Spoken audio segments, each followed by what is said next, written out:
আমন্ত্রণ জানাচ্ছি প্রবাস কণ্ঠ রাতের বুলেটিনে powered by my NJ trip. শুরুতে জানাবো আজকের প্রধান শিরোনামগুলো। 1 দশক পর নিখোঁজ বিমানের অনুসন্ধান বন্ধ করল মালয়েশিয়া। বাংলাদেশ ও মালয়েশিয়ায় উচ্চ হারে শুল্ক আরোপ করল ট্রাম্প প্রশাসন। দেখছিলেন শিরোনাম, এবার বিস্তারিত। সর্বোচ্চ ছাড়ে সেরা অফারে বিমান টিকিটের নিশ্চয়তা দিচ্ছে এনজে ওয়ার্ল্ড। বিশ্বের যে কোনো স্থানে আন্তর্জাতিক বা অভ্যন্তরীণ রুটের বিমান টিকিটের জন্য আজই চলে আসুন এনজেডে। আপনাদের সেবায় 24 ঘন্টা তৎপর এনজেডের এক ঝাঁক দক্ষ তরুণ কর্মী। স্ক্রিনে দেখানো নাম্বারেও যোগাযোগ করতে পারেন আমাদের সঙ্গে। এনজে ওয়ার্ল্ড, বিমান টিকিটের একটি নির্ভরযোগ্য প্রতিষ্ঠান। নিখোঁজ থাকা মালয়েশিয়া এয়ারলাইন্সের ফ্লাইট MH370-র অনুসন্ধান কার্যক্রম বন্ধ ঘোষণা করেছে দেশটি। মালয়েশিয়ার পরিবহন মন্ত্রণালয় এই তথ্য জানিয়েছে। গত 1 দশকেরও বেশি সময় ধরে বিমানটি নিখোঁজ রয়েছে, খবর দিয়েছে আল জাজিরা। বৃহস্পতিবার নিউজ এজেন্সি AFP-কে পাঠানো ভয়েস রেকর্ডিংয়ে অ্যান্থনি লোক বলেন, বর্তমানে বিমানটির অনুসন্ধান কার্যক্রম বন্ধ রাখা হয়েছে। চলতি বছরের শেষ দিকে আবার অনুসন্ধান শুরু হবে, কারণ বিমানটি অনুসন্ধানের জন্য এখন উপযুক্ত মৌসুম নয়। মালয়েশিয়া এয়ারলাইন্সের বোয়িং 777 মডেলের ফ্লাইট MH370 বিমানটি 227 জন যাত্রী এবং 12 জন ক্রু নিয়ে 2014 সালে বেইজিং থেকে কুয়ালালামপুর আসার সময় নিখোঁজ হয়, যা বিশ্বে এভিয়েশন জগতে এখনও এক রহস্যের নাম। এর আগে ভারত মহাসাগর জুড়ে বিমানটি অনুসন্ধানে অভিযান চালানো হয়, কিন্তু এতে কোনো ফল পাওয়া যায়নি। শুরুতে অস্ট্রেলিয়ার একটি দল ভারত মহাসাগরের 1,20,000 বর্গ কিলোমিটার জুড়ে 3 বছর ধরে অনুসন্ধান চালায়, কিন্তু এতে অন্যান্য ধ্বংসাবশেষ পাওয়া গেলেও বিমানটির কোনো হদিস পাওয়া যায়নি।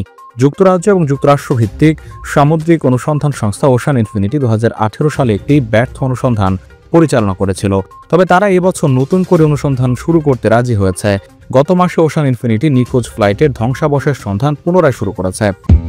মালয়েশিয়ার মালাক্কা রাজ্যে এক ঝাঁক কর্মী নিয়োগ দিচ্ছে প্রাণ। মোটরসাইকেল চালনায় পারদর্শী ও থাকতে হবে বৈধ ভিসা। আবেদন করতে পারবেন অনভিজ্ঞরাও। এখনই হোয়াটসঅ্যাপ করুন এই নম্বরে।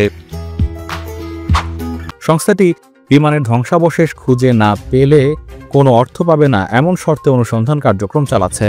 যদি তারা ধ্বংসাবশেষ খুঁজে পায় তাহলেই মালয়েশিয়া সরকার তাদের অর্থ দেবে। বৃহস্পতিবার পরিবহন মন্ত্রী আরও বলেন, এটি খুঁজে পাওয়া যাবে কিনা তা সম্পূর্ণ অনুসন্ধানের উপর নির্ভর করছে।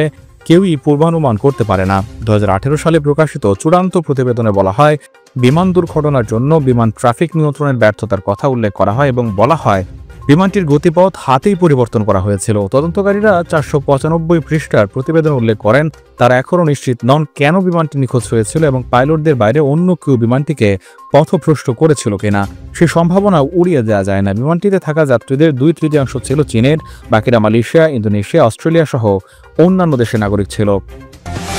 নির্বাচনী প্রতিশ্রুতি এবং আমেরিকা ফার্স্ট পলিসি অনুযায়ী বিশ্বের বিভিন্ন দেশের উপর শুল্ক আরোপ করেছেন মার্কিন প্রেসিডেন্ট ডোনাল্ড ট্রাম্প।